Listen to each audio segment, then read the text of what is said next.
पाकिस्तान का दूसरा कबूलनामा, भारत ने ड्रोन से ढाया कहर।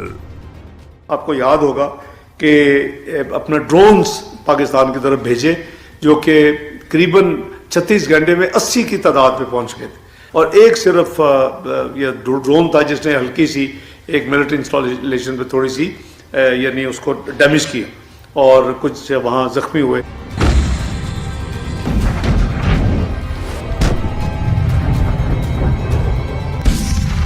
ऑपरेशन सिंदूर के 8 महीने पूरे हो चुके हैं। भारत की सेनाओं ने पहलगाम आतंकी हमले का बदला ले लिया है।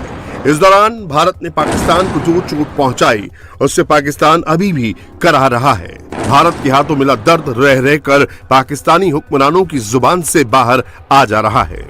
इसी दर्द का इजहार पाकिस्तान के डिप्टी सीएम और वित्त मंत्री इशहाक डार ने किया है। इशहाक डार ने खुद पाकिस्तान की पोल खोली है। उन्होंने बताया कि कैसे भारत ने मिसाइल हमले से नूर एयरबेस को तबाह किया था। भारत ने नूर एयरबेस पर कैसे मिसाइल से अटैक किया था, इसके सैटेलाइट तस्वीरें और अटैक के लाइव वीडियो पहले ही आ चुके हैं। नूर बेस पर जब भारत की ब्रह्मोस मिसाइल गिरी थी तो पाकिस्तान के लोगों ने ही इसे अपने मोबाइल कैमरे में कैद किया था। भाईजान नूर खान बेस में आके गिरा है। ये अटैक हुआ है नूर खान बेस पे, बिल्कुल घर के सामने। अभी एक जहाज गुजरा है और ये नूर खान बेस के ऊपर अटैक हुआ है। अब साल खत्म होते होते पाकिस्तान के हुक्मरान सच को कबूल कर रहे हैं। भारत ने ऑपरेशन सिंदूर के दौरान 10 मई की सुबह पाकिस्तान के 11 एयरबेस पर जोरदार अटैक किया था। रफीकी, मुरीद, सुकुर, सियालकोट, पसरूर, चुनिया, सरगोधा, स्कर्दू, भोलारी और जैकबाबाद के अलावा नूर एयरबेस पर भारत की मिसाइलें गिरी। भारत के इस हमले में पाकिस्तान के सभी 11 एयरबेस तबाह हो गए थे और इस हाल में नहीं थे कि यहां से पाकिस्तान किसी ऑपरेशन को अंजाम दे पाए। इसीलिए उसे भारत के सामने सीज़फायर के लिए गिड़गिड़ाना पड़ा था। इन 11 एयरबेस में सबसे अहम था नूर एयरबेस। नूर एयरबेस रावलपिंडी में है, जहां पाकिस्तान सेना का मुख्यालय है। रावलपिंडी के चकलाल में स्थित इसी एयरबेस से पाकिस्तान एयरफोर्स अपने ऑपरेशन को अंजाम देती है। इसी एयरबेस पर अमेरिका से मिले F-16 और चीनी विमान JF-17 तैनात हैं। साथ ही यहां से C-130 हरकुलर और इलिशन 278 रिफ्यूलर्स ऑपरेट होते हैं।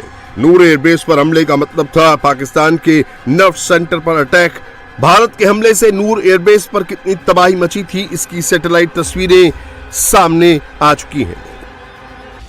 सैटेलाइट हमले से ली गई इमेज में पहली तस्वीर 10 मई को हमले से पहले की है, जब नूर एयरबेस सामान्य नजर आ रहा है। दूसरी तस्वीर 10 मई के बाद की है, जब नूर एयरबेस का पूरा कॉम्प्लेक्स तबाह नजर आ रहा है। यहाँ 2 जगह मिसाइल हमले से तबाही साफ साफ नजर आ रही है। इस हमले में नूर एयरबेस को इतनी तबाही पहुंची थी कि वो अभी तक ICU में पड़ा हुआ है। वहां से फाइटर प्लेन अभी तक उड़ान नहीं भर पा रहे हैं। इशहाक डार ने बताया कि 10 मई की सुबह 2:30 बजे उनके पास आर्मी चीफ मुनीर का सिक्योर लाइन पर फोन आया था, जिसमें मुनीर ने कहा था कि भारत ने नूर एयरबेस पर मिसाइल अटैक कर दिया है। डार ने यह भी बताया कि उसी रात अमेरिकी विदेश मंत्री मार्को रूबियो और सऊदी अरब के विदेश मंत्री प्रिंस फैसल ने भारत से बातचीत की थी। इसका खुलासा भी डार ने ही किया है। डार के मुताबिक 7 से 10 मई के बीच भारत ने 36 घंटे के अंदर 80 ड्रोन अटैक किए। इनमें एक ड्रोन पाकिस्तान की सेना मुख्यालय पर भी गिरा था, जिसमें कई सैनिक घायल हुए थे। आपको याद होगा कि अपना ड्रोन्स पाकिस्तान की तरफ भेजे जो कि करीबन 36 घंटे में 80 की तादाद पे पहुंच गए थे। तो अल्लाह ताला का शुक्र है कि पाकिस्तान की कामयाब टेक्नोलॉजी और पाकिस्तान की आर्म फोर्सेस और पाकिस्तान के इदारों ने उसको भी नाकाम बनाया। 79 आउट ऑफ 80 ड्रोन जो थे उसको न्यूट्रलाइज कर दिया गया और एक सिर्फ ये ड्रोन था जिसने हल्की सी एक मिलिट्री इंस्टॉलेशन पे थोड़ी सी यानी उसको डैमेज किया।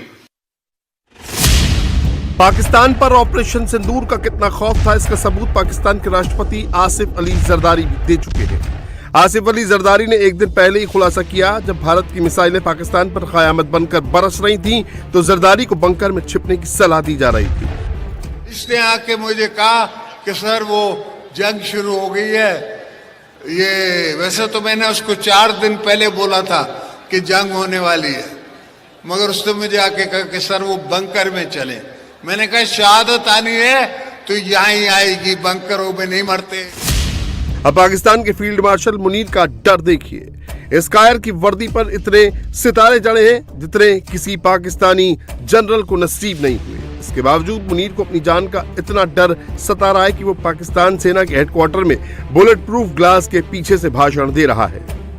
मेरे लिए भी एक बड़ी हैरत अंगेज बात थी कि कैसे पहली मर्तबा पाकिस्तान की तारीख में आर्मी चीफ अपने ही हेडक्वार्टर में खड़े होकर शीशे के पीछे, या बुलेट प्रूफ शीशा है या आम शीशा है, इसके पीछे क्या वजह हो सकती है? जो शख्स इस वक्त पाकिस्तान का सबसे पावरफुल शख्स है, जिसके इशारे पर शहबाज शरीफ और उसकी पूरी सरकार घुटने के बल रेंगने के लिए तैयार है, उसे आखिर किससे डर लग रहा है? आर्मी चीफ आजकल जहां भी जाते हैं बुलेट प्रूफ जैकेट, वेस्ट, जो भी आपने उसे कहना है, वो पहनते। बनियान की तरह की होती है। जैकेट का मतलब ये नहीं होता कि जैकेट या कोई बड़ी मोटी, आजकल तो इतनी पतली भी वो होती है कि वो बिल्कुल कपड़े की तरह की होती है।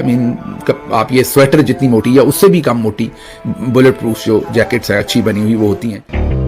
इंग्लैंड में प्रदर्शन के दौरान एक महिला ने बस इतना कह दिया कि मुनीर का वही अंजाम होगा जो उसके पहले एक आर्मी चीफ का हो चुका था। फिर क्या था, डर के मारे मुनीर के पसीने छूट रहे हैं।